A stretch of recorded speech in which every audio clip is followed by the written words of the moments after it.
Hola, ¿cómo están? Entonces, en el primer punto tenía que probar que el cardinal del conjunto de números reales en unión con un conjunto unitario A, donde A es un número real, coincide con el cardinal de la unión entre los conjuntos donde uno de ellos es un intervalo eh, no acotado, ¿sí? De 2 a más infinito, con el conjunto unitario cero.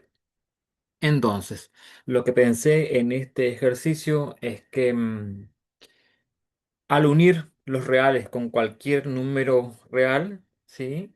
O sea, al unir la unión de ese los conjuntos de números reales con otro conjunto, como nuestro máximo conjunto son todos los reales, eso no hará ninguna variación en el conjunto de números reales, ¿sí?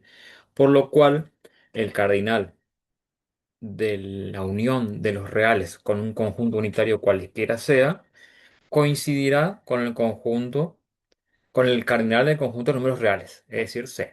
¿Sí? Bien. Ahora, luego, para poder probar que esos conjuntos tienen igual cardinal, entonces lo que hice primero fue demostrar que el conjunto de los números reales con el conjunto no acotado más infinito tienen el mismo cardinal C. ¿Sí? Entonces, una posibilidad es tomar la función e a la x más 2. ¿Sí? Me di cuenta por el tema de que tenía que estar una asíntota, ¿no? Entonces vi ahí que la imagen es el intervalo justamente 2 más infinito y que es biyectiva. Entonces probé que existe una función, ya que si ambas funciones tienen el mismo cardinal es porque existe una función biyectiva que relaciona ambos conjuntos. Entonces te demostré la inyectividad y sobreyectividad de los conjuntos. ¿Sí? Ahora bien, al unir, ¿sí? Eh, un conjunto infinito más un conjunto finito, ¿sí? Eso no variará o no hará variar el cardinal, ¿sí? Como ya hay una dirección entre los reales y el intervalo no acotado más infinito, ¿sí? Y a su vez, este último que menciono tiene el mismo cardinal al unir cualquier conjunto unitario, en particular aquel conjunto unitario que tiene como elemento al cero, tiene el mismo cardinal C. Entonces, de esa manera puede demostrar que esos conjuntos que se mencionan tienen el mismo cardinal. ¿Sí? Ahora bien, en el punto 2 nos daban dos métricas, ¿sí? En un conjunto, definidas en un conjunto M. Y a partir de esas dos métricas se definió otra función distancia, ¿sí? Definida a partir de ellas, como dije, ¿no?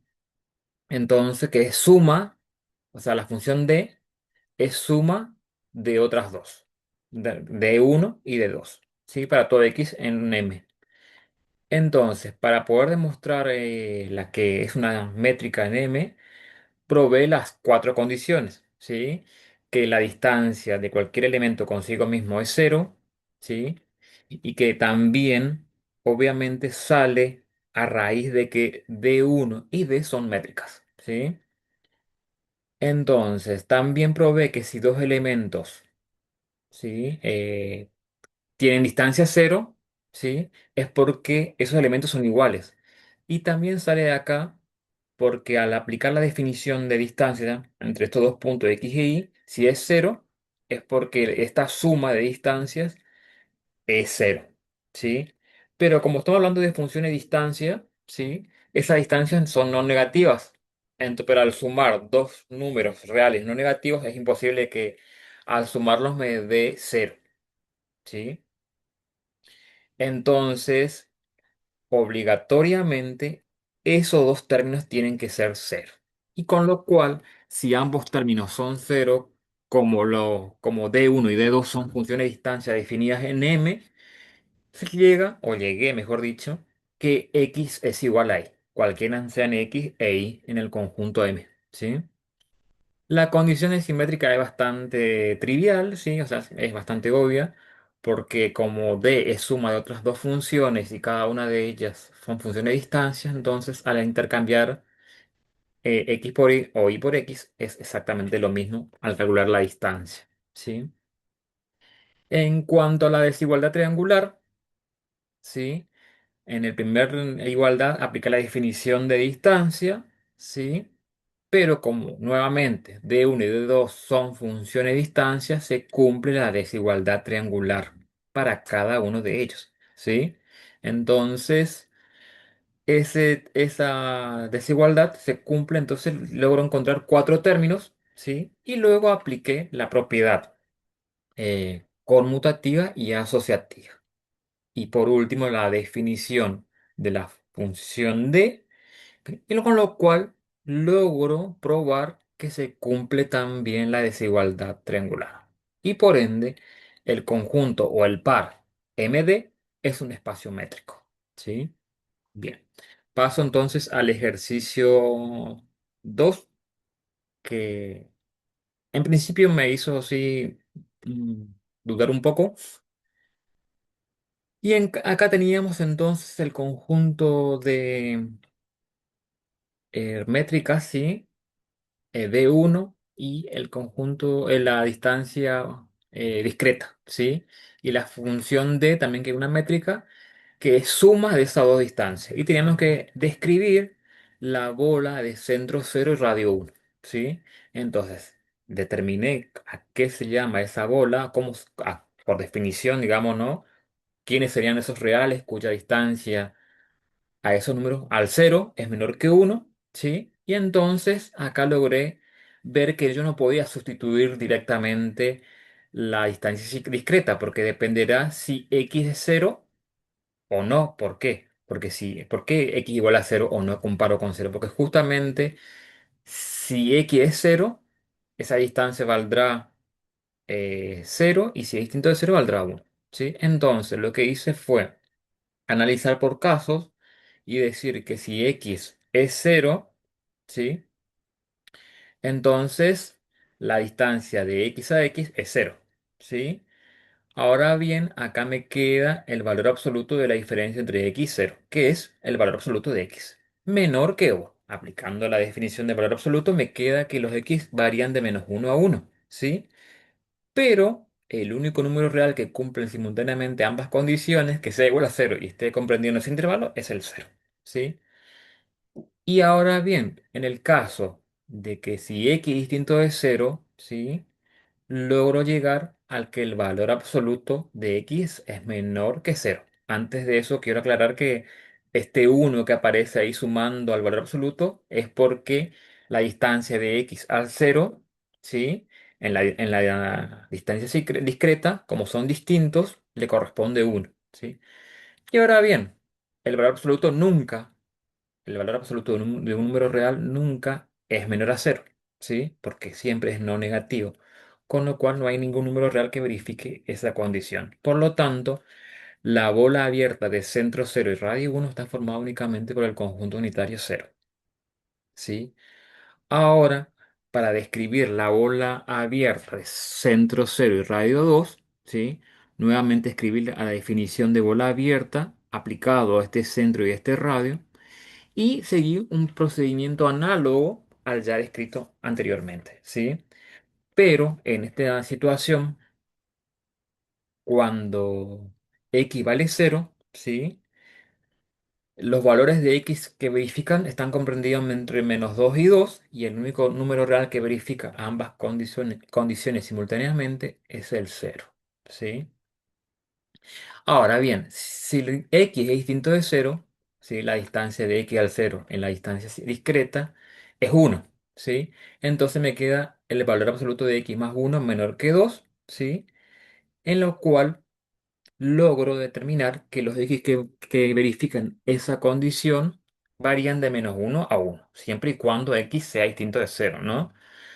Pero teniendo en cuenta que en el caso anterior estaba incluido el cero, todos los números reales que verifican o que se encuentran en la bola cerrada, perdón, en la bola abierta de centro cero y radio 2 es el intervalo abierto de extremos -1 y 1, ¿sí? En el punto 3 es que también estuvo también más complicado Y acá tendríamos que determinar si la función f, ¿sí? Que era la función constante un medio para todos los x en el intervalo cerrado 0, 1, era un punto interior, ¿sí? Entonces, acá lo que hice fue primero describir cuál es la bola abierta de centro cero y radio 1, ¿sí? Entonces, son todas las funciones h cuya distancia al cero o la función nula es menor que uno. Eso por definición de distancia en este caso es el ínfimo del valor absoluto de la diferencia entre las imágenes, ¿sí? Y eso obviamente menor que uno. Entonces, en este caso, como el centro es la función nula, me queda que la distancia entre cualquier h y el cero, la función nula, es el ínfimo de h, el valor absoluto de h, ¿sí? Menor a uno. Y ahora ahí tomé la función f que nos daban, un medio, y calculé la distancia entre f y la función nula, ¿sí? Y logro llegar a que ese ínfimo, ¿sí? Que el ínfimo de un medio es un medio, y esto es menor que uno, ¿sí? Entonces quiere decir que f está en la bola abierta del centro cero y radio 1. Entonces lo que dije fue acá que f está acá en el medio entre el cero y el uno, ¿sí? Imaginándome como si fueran números reales, pero son funciones. Y entonces dije que el radio no puede ser mayor a un medio, ¿sí? Porque esta distancia de cero a f como máximo es un medio, y el cual no puede tomar un medio tampoco porque, o si no, no estaría dentro de ese entorno. Entonces lo que dije es que quiero probar que f de x igual a un medio es un punto interior y tendría que encontrar un radio positivo, ¿sí? De tal manera que la bola abierta eh, de centro, un medio y radio R esté totalmente contenida en la bola abierta de centro cero y radio 1. Entonces tomé un radio, un número real positivo menor a un medio, ¿sí? Y consideré un número, un elemento de la bola abierta de centro, un medio que es la función f y radio r, ¿sí? Obviamente z está el conjunto E, ¿no? Preestablecido.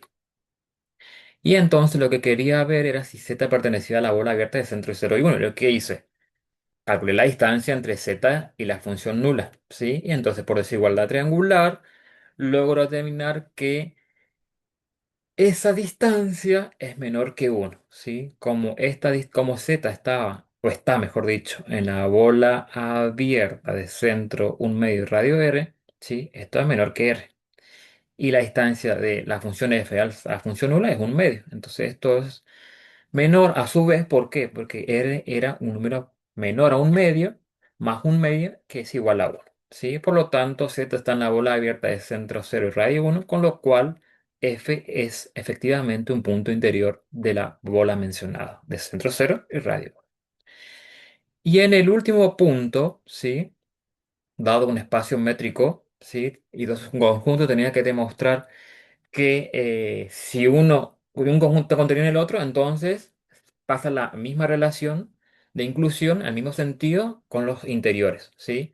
Entonces lo que hice fue tomar un elemento del primer conjunto, del interior de A, y aplicar la definición de punto interior, y como A es un subconjunto de B, esa bola abierta, ¿sí? Está también, también contenida en B, con lo cual pudimos encontrar un radio tal que la bola abierta de centro de X radio R está totalmente contenida en B. Y eso es la definición de punto interior. Por lo tanto, el punto interior también está en B.